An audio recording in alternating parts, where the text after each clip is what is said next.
Hey TCGU, Theros Beyond Death is out, and the faculty, along with my spouse Ray, are going to celebrate with a special event. Each of us have bought a box and are going to build a bitch and sealed pool, and then we're going to play a tournament. And the greatest part of all this is every step in the process, from building to every match, will be filmed and available on TCG University. So pick your favorite participant. Watch all the videos. And enjoy. Hello, everybody, and welcome to another episode of Deck in a Box here at TCG University. I am Brett, and we are doing my deck building portion. We're going to have other videos out there, so we're going to have the other the box opening should all be out. We're going to have other deck building videos, and then once we've got them all built, we're going to put the actual round-robin tournament videos up. So let's launch into this. So you may or may not have watched my deck building video. There were some sound issues on that, unfortunately, so... even if you did watch it, it might not be 100% clear what I've got. So, for building, I lean on bombs. So, for our rares, I was looking through this and where we were going to kind of end up. And we really ended up with a ton of white and blue playables here. Everything else, I mean, like, we certainly have other good cards. We have a box of cards. So, there's 36 rares. There's one rare that's not in the pile. That's Escape from the Underworld, and that is because it is in a commander deck, and I don't think it is particularly good in this format. So I've already kind of did some thinking, so you guys don't have to watch me go through that. We are going to be playing a blue-white deck. So we are just going to take these other cards, and we're going to set them off to the side. So let me pull out. Let's just pull out the stack of playable cards here. Got all our that, and I think, if I'm not mistaken, yep, and that's where we start getting to the other cards. So we can take these cards and push them out of the way. Certainly we had playables in every color, obviously with a full box, but I think our strongest cards that are most likely to win us the game are in white-blue. So, of our white-blue rares, these two are the ones we're most particularly leaning on. Right here we have the Archon of Sun's Grace, which is another one that can win things very easily. Definitely going to be running Shadow of the Sky. Board wipes are very good. We're going to be running our Temple because it's a Temple, it's a Scryland, it's a dual-color land. So whenever we cast our first spell during our opponent's turn, we're going to draw a card. This is very likely going to go in, but we're going to put the... this is the Definitely pile. We're going to start with the Definitely pile with the rares. Heliod's Intervention, 100%. So either gain twice X life. That's not really what we want to be doing. But the destroy X target artifacts or enchantments. There's so many enchantment creatures that this card can really be a blowout. So that's there. Then we have Thrix, the Sudden Storm, which is just absolutely huge. He's going to do great stuff. He's a 4/5 for 5 flash, flying, and spells with converted mana cost 5 or greater, cost 1 less to cast, and can't be countered. We've got Thassa's Intervention, which is dig and a counter spell. And then right here, and so that's in the pile. And then we got Thranica, a crowing, Tranica, a crowing veteran, which will probably make it into the deck. And then we have an Idyllic Tutor, so we can search our library for an enchantment card, reveal, and put it into our hand. This is in the maybe pile. I think this is the maybe pile, and this is the definitely going into the deck. So already, we've got we're running a 40-card deck, and we're running probably 17, 18 lands here. So what do we got? So we're running 17 lands at 17, 18, 19, 20, 21, 22, 23, 24. So we already have 24 slots in this deck. So cutting is not going to be fun. Let's go through. We're going to go through what we've got here. So something to think about before we start going through our white and blue playables. We've got two huge finishers right here in Kiora Best the Sea God, and in our foil Dream Trawler, which is seen some standard play, so that's not a terrible card to have in foil. These are both cards that if we can get out, we very well will win. We very likely will win the game, barring a few outside scenarios that could happen. Thrix is also quite the finisher, so we're really pretty strong in finishers. And then the Archon of Sun's Grace, which is the 3/4 for 4 lifelink flying creatures we control have lifelink, and then getting 2/2 white Pegasi whenever we play enchantments. So we're going to be wanting to play some enchantments to take advantage of that constellation. If we get some other constellation stuff going, that's not going to be too bad. Another thing to think about during the build is whenever we cast our first spell during our opponent's turn, we draw a card on the Wavebreak Hippocamp. So we really just need to do, with this out, we really just need to cast one card on their turn to really take advantage of that. So going through our artifacts here, We have the Soul Guide Lantern, which is probably just going to be a sideboard card. We've got 2 of the Entrancing Lyres, which we can pay X to tap down a creature with power X or less, and then it doesn't untap as long as the Lyres remains tapped, and we can choose to keep the Lyre tapped. This is a heck of a control card, particularly because you can keep this up, and on your opponent's turn, tap down a blocker, and then the blockers tap down. Now come back to me. We untap it. They'll get untap their card, but we have it tapped down. Use it to tap down a second card. So we might be running one of these. I don't think we're probably running 2, but we're going to definitely put these off to the side. We're going to move these up here because those are our cards we definitely are playing. These are maybe pile. We've got this. We're going to move those over to the sideboard. Look through our gold cards. We didn't have, there's only there's a gold uncommon, signpost uncommon for each combination. And so for this one, it is an aura that an enchanted creature gets +1/+1, has lifelink, and whenever this creature deals combat damage to a player, it draws a card. So auras can be a little bit dangerous because they are carded disadvantage. If we put this on our creature and they remove our creature, we have lost 2 cards to their 1 card. However, because this draws a card, we have a very easy opportunity to get our at least get our value back. So if we put this on a creature, attack in, gain some life, and draw a card, and then they use a removal spell. Well, they used a card. They took out both of ours, but we got a card back, so that's not too bad. So this is a card I'm definitely thinking about. Plays into the constellation theme, but we need to make sure we're running enough creatures to finish the games and keep us alive to get to our big finishers. So let's start going through the cards. Let's go through the white stuff first. So we're going to go through white playables, kind of see where we're at. Then we're going to go through blue. I don't play a lot of blue in limited, honestly, and that's not because blue's bad. That's just because blue cards, at least personally, I think I'm kind of an aggressive player generally, and I was hoping to be able to play some kind of aggressive red or green based kind of graveyard deck, but my rares were just too good in other colors. And so got to play what you got. So we have a Banishing Light. That's 100% going in. This is incredible removal. Also, I'm going to say going in. We're going to have to take a pass when this is all done and do cuts. So even if I say it's going in now, it might not make the final cut, but it's going in the for surezies pile. And then we've got kind of our maybe not. So now we're going through removal. I flipped through some of this. I didn't sort this completely, but I pulled some of my removal to the front. We can't run all of this, but we've got a lot of removal here. We've got Heliod's Punishment. We've got we've got the Triumphant Surge, which is going to destroy target creature with power 4 or greater, and regain 3 life. So those are not going to help us in the early game, but late game we can take out other people's bombs and scary threats, stay alive, and get to ours. We're also in white-blue, so we're going to have a lot of flying creatures, so we can potentially just rely on playing reasonable flyers and pressuring and using them to keep us alive and keep our opponent on the defensive. I'm also just going to be kind of moving some cards here that just aren't going to make the cut. We have a lot of cards to go through, so I'm not going to give you a card by card on everything, but things that are going to be on the maybe pile are getting in. We'll talk about a 1/2 for 2 with flying that makes our auras cheaper. I don't want to play a lot of auras because, like I said, auras are kind of iffy, so I'm not particularly leaning towards that. We have... Now, this is something we might be doing because, well, actually, on this. So we have several defensive auras, too. So as we go through this, there's a couple pacifism-style effects. So...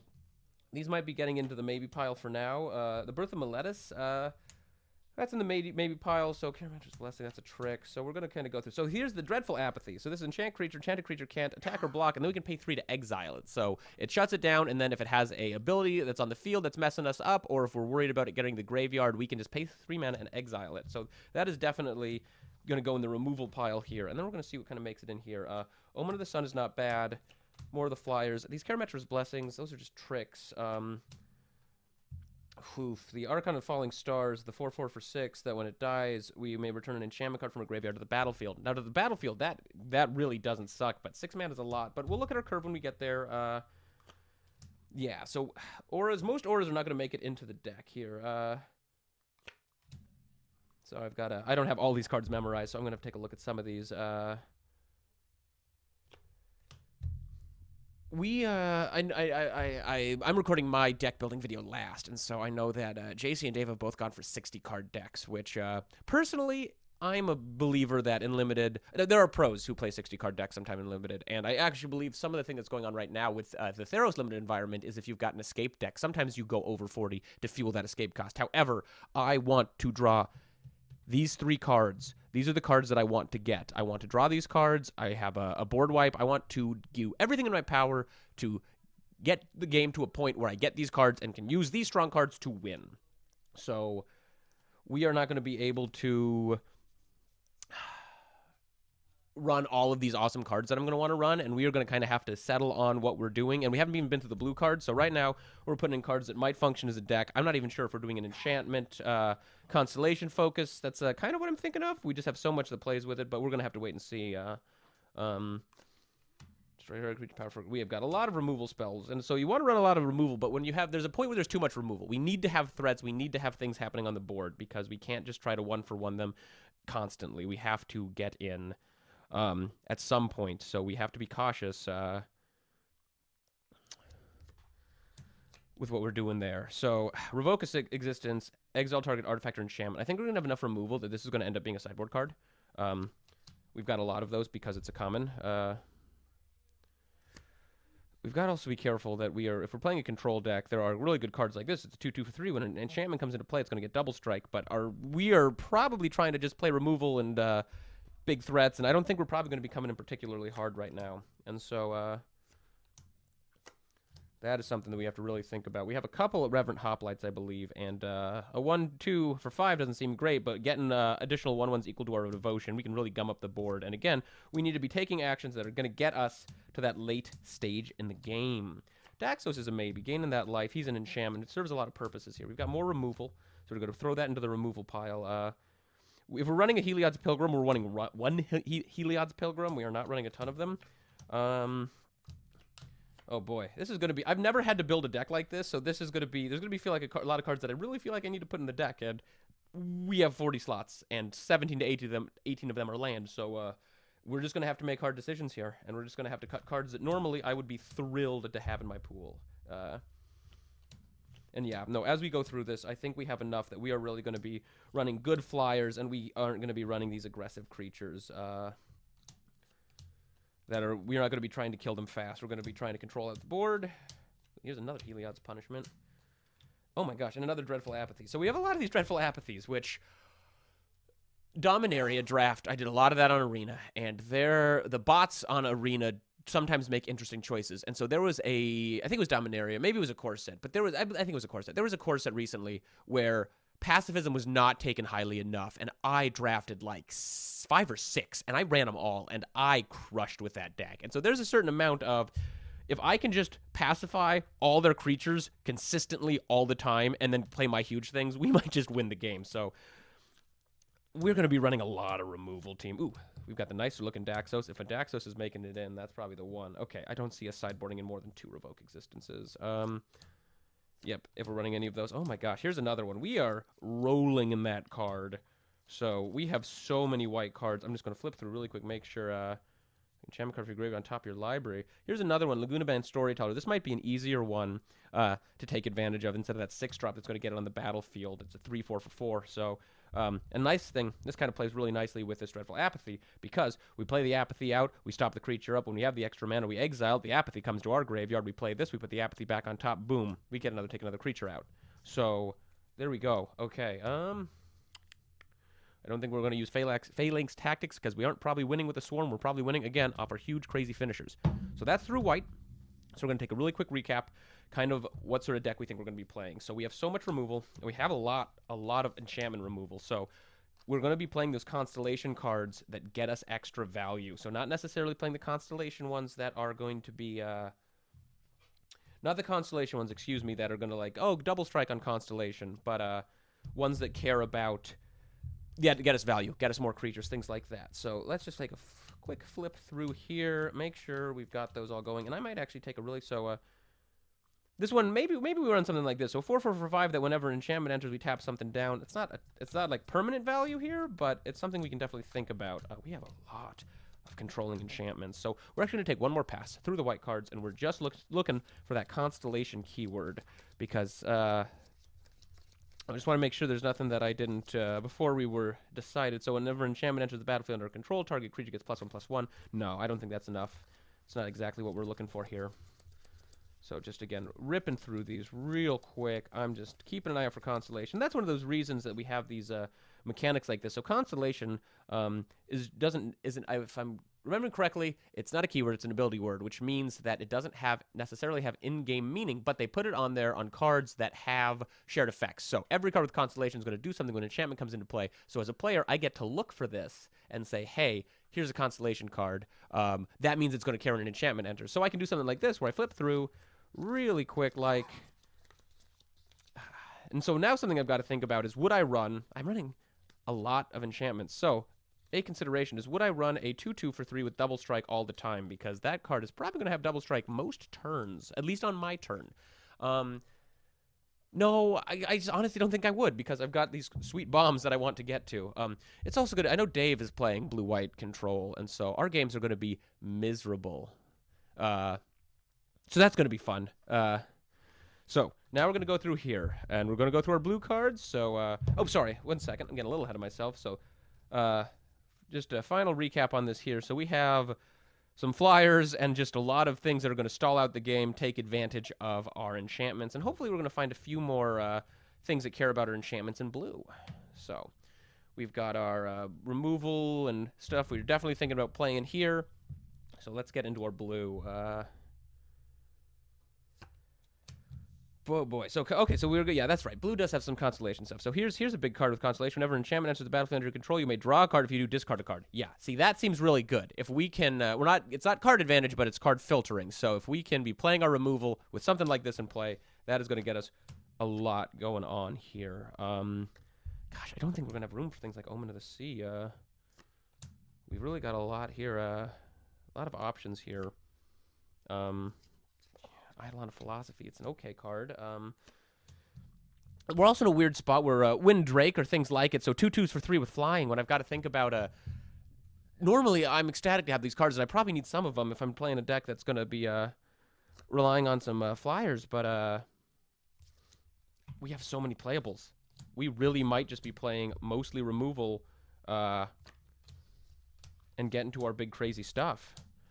I mean, we'll put the Windrakes here and kind of see what our curve is shaping up like, but I don't know. And this is gonna be weird. If we're playing that, we're gonna be playing that one. We don't have a ton with flash. Thirst for Meaning's probably really good in our deck. We have a lot of enchantments. Don't think if we're running Thirst for Meaning, we're running 1 Thirst for Meaning. Caliphate, Beloved by the Sea. I don't see us having a ton of Blue Devotion. I don't think she's great. We'll put her in the maybe pile. We've got so many good cards. And yeah, we have to make some serious decisions here. This is a really solid card. Oh gosh, Metamite's Prophecy. Let me see here. Whenever you cast it. Yeah, I think we have other stuff we've got going on. So now we've also got some blue removal, which is also going to be in the form of auras. So we've got a lot of enchantment-based creature removal. One with the Stars is yet another piece of enchantment-based creature removal, which actually does, when we're running things like this, our blue devotion cards get a lot better. So that is something to think about. Maybe if we take a second pass, we'll consider Caliphate, but we'll see. So I do have the foil Thassa's Oracle, which... So we're probably not winning off the Thassa's Oracle on the blue devotion. So what Thassa's Oracle says, there's a lot of text here. When it enters the battlefield, we're going to look at the top X cards of our library, where X is our devotion to blue. We're going to put one of them on the top and the rest on the bottom in random order. If X is greater than or equal to the number of cards in our library, we're going to win the game. I don't think that's super likely. We'll put it in the maybe pile. We don't have to worry about just the win the game portion of it. The card is fine by itself, and if the game draws out super long, maybe it goes in. And maybe this is a card that we put in the sideboard if we're playing Dave, it comes in. We go long, we try to win off the Thassa's Oracle. I'm not sure. I know, for those of you who are feeling like this, maybe this isn't fair. Dave is literally in the room listening to me talk, making eye contact with me, so if I know what he's doing, but he knows to a degree what I'm doing too. And so, okay, we've got the fancy art Caliphate. If we're running Caliphate, we're running 1. So, gosh, there's a lot of blue tempo cards that I don't think we need to run, because I don't think we need to be bouncing things, because why would we pay 3 mana or 4 mana to bounce something when we could pay 3 mana or 4 mana to pacify it, or just get rid of it entirely? Oh man. Just flipping through these here. We aren't going to be playing a ton of cards on our opponent's turns, I don't think. Oh man. Oh my gosh, guys. We have so much removal. Now, I'm sure everyone has had this problem. We have a lot. We have a shocking amount of it. Gosh, so this is where I've also lost tournaments because I was like, I've got so much removal in this sealed pool. I'll put it all in, and I don't have enough threats. And so we're going to be really stern on our number of threats. I am saying we need to be probably running 14 to 15 creatures, and I'm not going to probably let myself budge from that too far. Okay, so let's just take a quick look at what we've got in our blue. So our white is super strong, and we're just going to kind of reinforce with our blue. So we have more enchant. So this is removal. This turns our creature into a 0/1. So it's still on the board, but it loses all its abilities and it's a 0/1. So while it's still a creature, it's not the scariest thing in the world. Illyrios Enraptured, he's a 2/3 for 3 that brings us, it comes in tapped and brings us a 3/2. That's just a lot of power for not a ton of mana. We might be running him, but we also might not be. Caliphate, if we're running one, we're running that one because it's shinier. I don't think we need to be running things like that. I don't think we need to run the Omen. The Krakens, we need to be at least running one of these Krakens. Just that card selection with all of our removal seems really good. The Eidolon of Philosophy, 1/2 for 1 that we can pay 7, draw 3 cards. I don't like if you're playing 1-drops in this. Well, I can only make my assumptions about normal limited. This is weird limited, but 1 and 2 drops probably aren't always great. Now, out of a box, you could probably make a pretty aggressive decks with the 2 drops, but I'm really not convinced on this card. I don't think we're going to be playing 3/4s for 5 with flying. We have several 2/2s for 3 with flying, which is good, and it's also very tempting to just run those and removal. But I'm not quite sure. I don't think the Sea God Storm is going to make the cut. So, okay. So we've really just got kind of some cards that are going to be backing up what we're doing with our white plan. And again, we're going to try to get back. We're playing a control deck. I think that's what this is. I mean, yeah, we're just fully removal and some big threats. So we're running a control deck. So cards that are going to get us to here. That's what we're doing. So this is a lot more intimidating than a box of Magic cards. So now we're going to cut from here. So we can easily come in here. We are going to be playing mostly on our turn. So the Wavebreak Hippocamp is just a 2/2 for 3, and we have 2/2s for 3 with flying. And so that's an easy cut. We have these flyers, and so I think the Staggering Insight feels really good. If we, like I said, if we can hit them once with our Staggering Insight, it is paid for itself. If we get 2 cards off Staggering Insight and some life, we are in a really good spot. So that might be the only aura we're running that is going to target our own creatures. We're going to be running a lot of auras that target our opponent's creatures. So we have to make a lot of cuts still. So let's start laying out our cards here. The Eidolon of Philosophy is gone. It's just not going to happen. Caliphate might actually even end up being kind of a finisher if we stick a couple of these on the board. All of a sudden, she's a 4/3 that's harder to target. She starts getting up to 5/3. We play some of these cards. She gets a lot of loyalty. So I think actually we're going to be running one of her. I mean, it makes it harder for our opponent to target our stuff, which feels pretty good. Oh, throwing cards around here. I don't know if we won 3 Vexing Gulls. In a normal situation, I would be thrilled to have this many, but again, we're in a strange situation with our removal. So now I think we need to start settling into what's our removal and what are our creatures. So our Idyllic Tutor, search our library for an enchantment card, reveal and put it into our hand and shuffle all the library. Honestly, I think this is a card that can get cut. Now, it could go get our Cure of Best the Sea God, but I think we're just going to draw into it. I think that's the plan. We have a lot of enchantments, but I don't want to necessarily pay 3 mana and then have to pay 3 or 4 mana to play one of our removal spells, where this could just be one of those. So we're going to take the Tutor out. We've got the Tarnika Crone Veteran. So she's a 3/3 for 3 with Vigilance, and when she attacks, we are going to untap another creature we control, and it gains base power and toughness 4 and gains 4/4 and gains indestructible. That card seems pretty solid. I'd like to try to run her. So, okay. Let's kind of take a look at our giant pile of removal. So destroy target creature with power 4 or greater and regain 3 life for 4. We've got 3 of those. We aren't going to be running all 3 of those. We have 4 Dreadful Apathies, and we have 2 Heliod's Punishment. Now, Dreadful Apathy is more permanent than Heliod's Punishment. Heliod Punishment is going to enter the battlefield with 4 task counters. The enchanted creature can attack or block. It loses all abilities and has tap. Remove a task counter from the Heliod's Punishment. If there's no task counters on it, destroy Heliod's Punishment. But it costs 1 less than Dreadful Apathy. So that is something we need to keep in mind. And then, on top of that, we have the Ichthymorphous? It's turning them into a fish. We turn them into a 0/1 fish for 3. So we have to think about, so these two cards are pretty similar. They're 3 mana cards, and ideally they shut our opponent down. Now, if a card is enchanted with auras or has counters, this is a lot worse. This makes it so they can't attack or block. So they're good in different ways. This is going to take out their abilities. This is going to take out their combat capabilities. So this is going to be a difficult thing to push both of them into. And then we have a 4-mana enchant creature or enchantment, and then enchanted permanent is an enchantment and loses all other creatures' types. So it's going to keep its abilities, but it's no longer going to be a creature. Now, I think we can just safely cut this. It's a 4-mana one, and I want to be prioritizing our mana, and I mean, and maybe I'm wrong. This is one of those things where this is hard. I really want to stress that this is not an easy kind of deck to build, viewers. Normally, there's just so many choices, and so someone who's better than me or a pro could probably be making these choices better, but I just can't. I just can't know for sure. So Transcending Envoy, seeing how many auras we have, knocking the whole mana cost off those, that seems like something we're okay running one of. Heliod's Pilgrim, searching our library for an aura card, revealing it, putting it into our hand, a 1/2 for 3. We are getting a body on the board when we do that, and we can go get one of these auras, but since we're not running the Idyllic Tutor, I don't think we're going to run the Heliod's Pilgrim either. A 2/3 flyer for 4 with can get Vigilance and Lifelink to the end of turn. That's a maybe, but I kind of would rather have 2/2s for 3, I think. The Birth of Meletis, I just don't think we're going to be able to take advantage of that. The Transcending Envoy, I don't think we want more than one. Omen of the Sun. We aren't really doing the Flash archetype.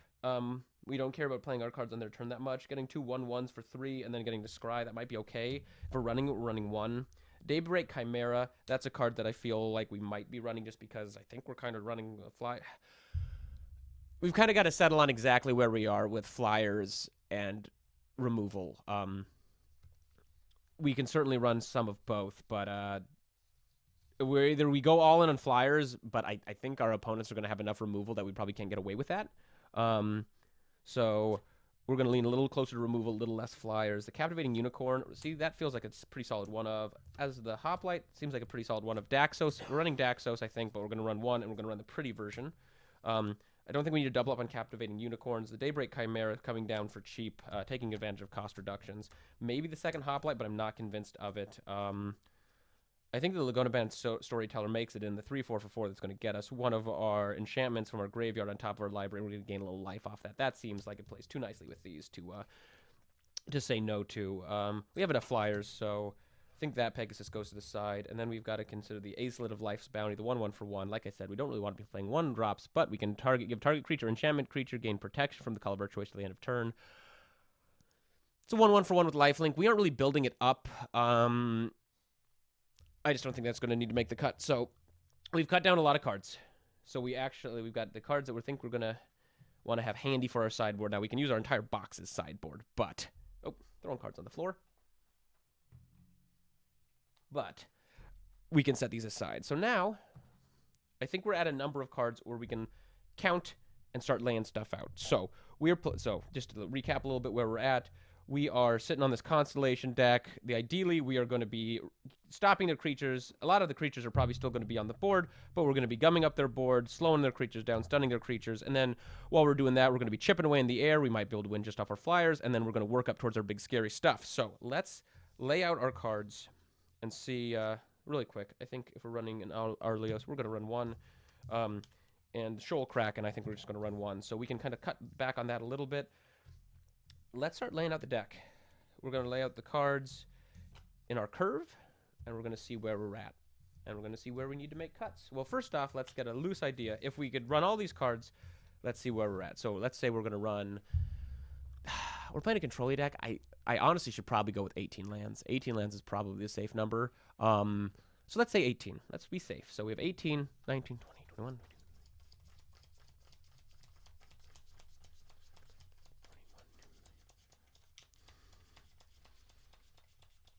We have 19 cards to cut, everybody. That's a lot of cards to cut. So let's lay out our curve and kind of see where we're at first. And then we're going to start cutting. And we're going to make a lot of cuts. We're going to count our creatures. We're going to do things like that. We're going to see where exactly they are. X spells are kind of hard to lay out here, but I will generally put them kind of off on their own little thing. Got these 2 lovely X spells. Those are going to give us a lot of coverage and a lot of different things. We can also throw these down at the beginning. We just need to consider that those are going to be playing at different parts throughout the game. So we are leaning pretty heavily this side right now. Yeah, as we just go, okay, the 2-3 for 4 Pegasus. I just don't think that is something we are really going to be taking advantage of. We have a lot. Our aura removal, our pacifisms, and our fish transformations are going to keep things on the board, which honestly is something we might want to focus on because killing something lets them escape it. So we've got 3 of these triumphant surges. I'm going to pull 2 aside right now, just totally out of it. We might be running 1. But so as we're kind of laying these out, we can decide. So we're at the point where I don't think we probably can get away with running 4, 5, 6, 7, 8, 9 9 pieces of enchantment removal. That's just too much. We need to be doing other things as well. So we've got these Daybreak Chimeras. I think the Hoplites we can go down to 1 if we're running any. We've got a lot of 5-drops here. We're going to need to cut back on the 5-drops for sure. We also have a lot of 3-drops here. Daxos comes in as a 3-drop, 3-drop, a Thirst for Meaning. Okay, so first of all, a 2-3 for 3 that brings in a 3-2 and then later becomes a 2-3. That's cut. That's easy. We have better stuff to do than that. These flyers, now ideally we're bringing them down with some White Devotion. So 3-3, the Dream World 3-3 for 2, but that's probably not happening. And we're kind of high on the 5 card. So we're going to go down to 1 on those. So now we've definitely cut a fair amount of cards. The Vexing Gulls, let's look at keeping 2 in the deck for right now. So we've got a couple flyers. I want to take advantage of that, but really this is tricky, y'all, cuz I really just want to stay alive till our end game. And so running 2-3 flyers for 3, I don't know how necessary that is feeling to me, to be totally honest with you, because if we just cut our little flying sub theme, which you normally you can't assume you don't normally have as removal as good as we do to take advantage of the craziness. So if we set these cards totally out of here, Daxos becomes much less impressive because we're not playing a ton of creatures. So let's try setting these aside. Now, we also have to look at our Staggering Insight. Now, I'm not sure that these are all coming out because I think I might be living in La La Land to think that I can get away with... I can't run 9 pieces of removal like this. I don't think I can. I'm looking at Dave, and he's laughing, and I don't know what I don't know what direction he's laughing at me at. He's pointing and laughing, but I don't know if he's laughing at me for even considering running this much, or if he's laughing at the idea that I can't get away with this. As of right now, viewer, we have 1, 2, 3, 4, 5, 6, 7, 8, 9, 10, and we're going to count this as a creature because it comes in as an 8, 8, 10, 11. We have 11 creatures, which I said I really wanted to make sure run 14 or 15. Oh boy, this is tricky. So, I think we're going to add a couple creatures back in. We're going to get our numbers up a little bit. We're going to take out some of this removal. Do I run any Triumphant Surges is the real question. So destroy target creature with power 4 or greater, and we're going to gain 3 life. Now, the life gain doesn't suck, and our opponents are certainly going to have bombs, but I feel like we need to keep it in for versatility's sake. The dream on this deck is we get to the Archon of Sun's Grace, and then we just keep making Pegasi as we pacify all of their creatures. That's the dream. That's what we want to do. So I think let's take out 1 Dreadful Apathy. Let's start by doing that. We've also got these 2 here. We got a counterspell. We got more removal, but these are versatile enough that these are going to stay in the deck. We can set these over up here at the top end of the curve because we're going to probably be more likely playing them somewhere in here, but just for ordering's sake. Now we can kind of take another pass at the deck and see how we're at. So we're at 18.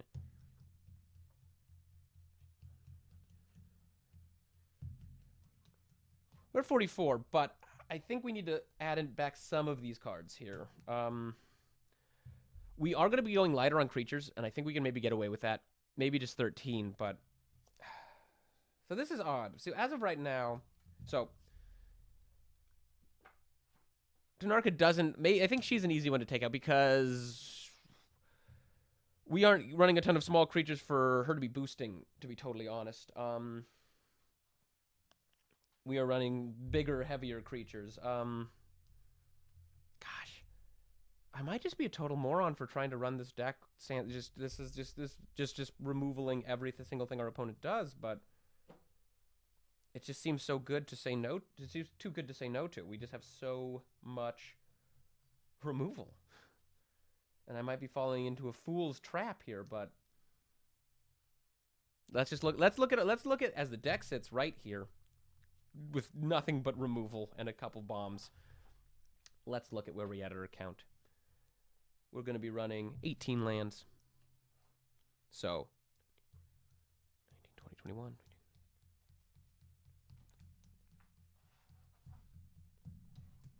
We have 43 cards to cut. Sorry, 43 cards. Oh, 3 cards to cut.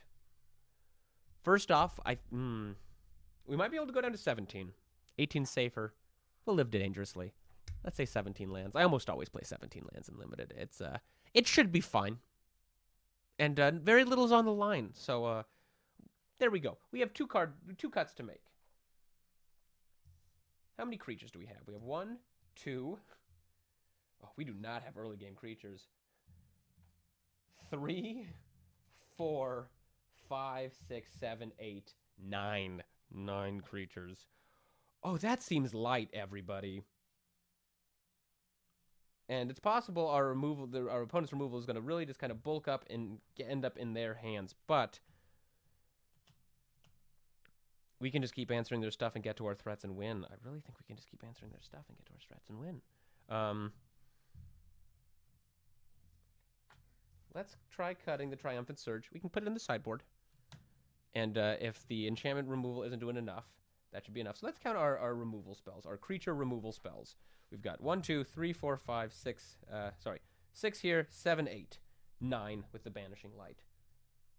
That seems pretty solid to me. The Liar. I don't think we need the Liar, honestly. We aren't trying to sneak a bunch of our creatures through. So let's look at this as the deck here. Oh, and our Banishing Light is...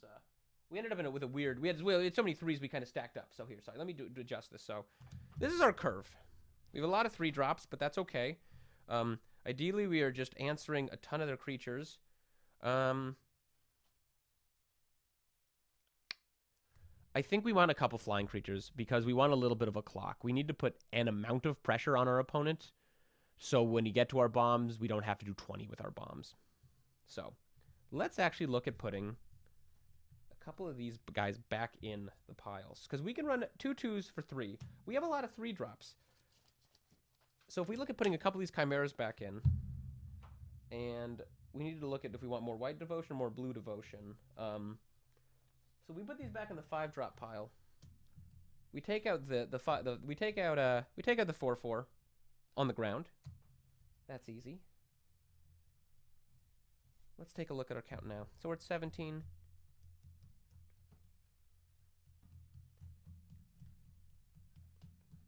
We have to make 1 cut. We can make 1 cut.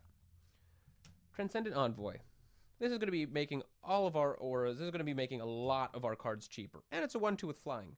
And it's an enchantment itself, which cares about a constellation stuff. So that seems fine. We're running 3 of each of these. We're running a Thirst for Meaning, which is going to let us draw 3 cards, and then we discard 2 unless we discard an enchantment card. We have a lot of enchantments, so I feel like a little bit of card draw seems solid in this deck. Laguna Brand Storyteller is going to get us a little more power on the board and bring back something threatening. Shatter the Sky in case things go very poorly. Or if once things are slowed down, we can get them off the board if there's abilities we don't want to. Let's try to run those 2 Daybreak Chimeras. The Shoal Kraken's a 3/5. That's another one we can keep beating in once everything's sent in. The Thrix the Sudden Storm is definitely is a hard yes. We've got the Reverent Hoplite, which is the 1/2 for 5, but it's going to bring in a fair amount of 1/1s, which we might need those chump blockers, but honestly, I think we need to cut one of our pieces of enchantment removal and keep our creature count a little higher. So I'm going to pick these up, and we're going to just make a quick cut. I'm going to do a quick count so you don't have to watch me count slowly like a child.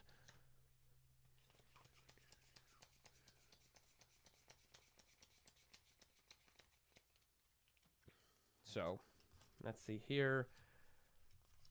I think we cut out one of our Ichthomorphosis.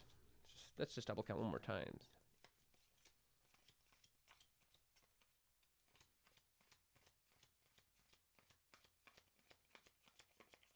That's it. That's our 40. So, here we are. This might be a terrible deck. We might get stomped a lot, but I think we're going to get to our scary cards and hopefully be able to take good advantage of them. So, we're going to really quick look at our mana. I am not much of a I'm not a complicated man when it comes to getting the mana for my decks ready. There are more complicated ways of managing this, but we've got 17 lands going into the deck. We already have the dual land, so we have 16 left.